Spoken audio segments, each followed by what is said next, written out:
ওই যে তেঁতুল, মরিচের গুঁড়ো আর লবণ, এটা দিয়ে খাই আমরা। দেখো, তোমরা খেতে পারো না, শুধু মানুষকে বলতে পারো, নিজে কিছু পারো না। নমস্কার বন্ধুগণ। তো বন্ধুরা, গ্রামের ছেলে অভিভাই বলছিলাম গো। তো বন্ধুরা, আজকে তাদের নিয়ে কথা হবে যারা গামলা গামলা খায় আর বালতি বালতি হাগে। তো চলো বন্ধুরা, স্টার্ট করা যাক। এই ভিডিওটা শুধুমাত্র মজার উদ্দেশ্যে বানানো হয়েছে, তো দয়া করিয়ে আপনি আপনার গায়ে পেতে নেবেন না। আপনি সিরিয়াস মাইন্ডেড হলে আপনি আসতে পারেন।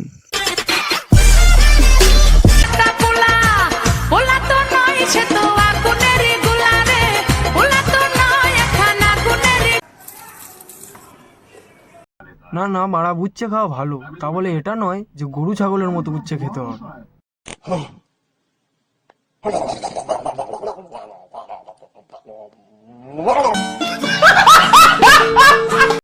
এরা মারা মানুষ নাকি মারা মানুষ রূপে গরু ছাগল?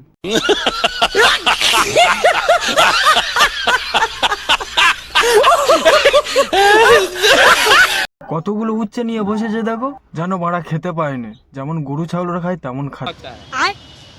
মনে হয় একটা গরুও এত খায় না মারা যত খাচ্ছে এ। ওই যে তেঁতুল, মরিচের গুঁড়ো আর লবণ, এটা দিয়ে খাই আমরা। দেখো, হ্যাঁ বাড়া, আরো বেশি করে মাখাও, মাখিয়ে আর পোঁদে গুঁজে নাও। পোঁদে গুঁজে নিলে বেটার হবে, তাই না? আর 4-5 দিন হাগা বন্ধ হয়ে যাবে, সেই হাগাটা নিয়ে খাবে, তখন আরো বেশি ভালো লাগবে। যত সব নোংরা চুদা মাল। তোমরা খাইতে পারো না, শুধু মানুষকে বলতে পারো, নিজে কিছু পারো না। হ্যাঁ, আমরা খাই আর বাথরুমে গিয়ে বসে থাকি পরের দিনকার, তাই না? যত সব ভাড়া আবাল চোদার দল। আমরা খেতেও চাই না বাড়া। কাকিমা, তুমি একটু বেশি করে খাও, কারণ তোমার একটু প্রয়োজন আছে, কারণ তোমার প্রোটিনের বেশি প্রয়োজন, বুঝতে পারলে তো? बात तो सही है। দেখো কাকিমা, কোনোদিন আবার যেন কাকুর বান্ডুটা খেয়ে ফেলুনি।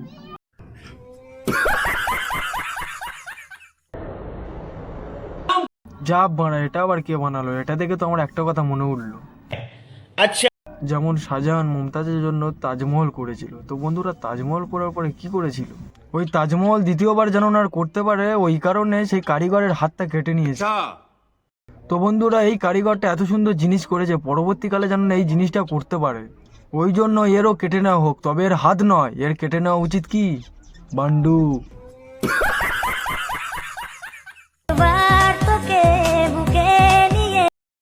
হিরো আলমদা, একবার কেন, একবার ছেড়ে তুমি 10 বার যাও, কিন্তু ফাটা বাঁশে বিচি আটকানো গল্প কোনোদিন শুনেছো? তবে এটা ফাটা বাঁশও নয় আর বিচিও নয়।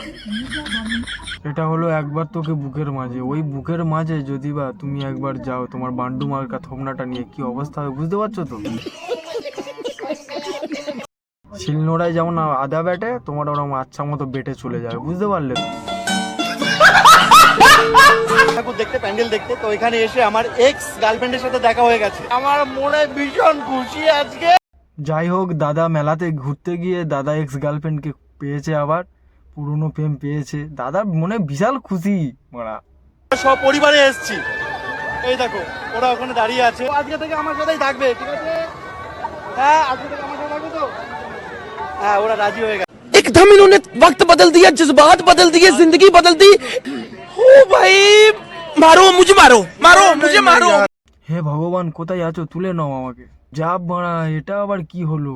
আমি ভাবলাম হয়তো যে দাদা হয়তো পুরনো প্রেম ফিরে পেয়েছে ওই কারণে, কিন্তু না, এখানে তো অন্য রকমের কেস। দাদা তো তার আগেই দুটো মালকে ঝেপে দিয়েছে।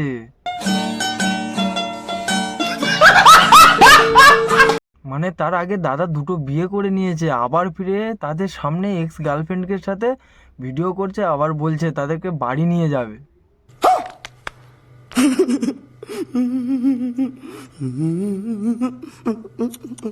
আমরা মারা একটা পাচ্ছি না, দাদা তিনটে। বলছি দাদা, তোমার ক্ষমতা তো সাংঘাতিক, আমরা মারা একটা পাচ্ছি না, তুমি তিনটেকে নিয়ে ঘুরছো। যাই বলো দাদা, এটা দেখে মনে হচ্ছে মারা পৃথিবীতে একলাই আমরা বোকাচোদা আছি। তুমি মারা তিনটে বউকে নিয়ে ঘুরছো, আর আমরা মারা একটা পাচ্ছি না।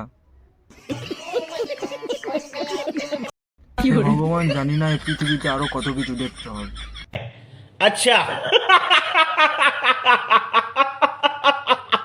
তো বন্ধুরা, ভিডিওটা ভালো লাগলে চ্যানেলটাকে সাবস্ক্রাইব করবে, আর ভিডিওটা কেমন হলো কমেন্টে জানিও, আর লাইকও করো। তো চলো বন্ধুরা, আজকের মতো ভিডিওটা এখানে শেষ করলাম।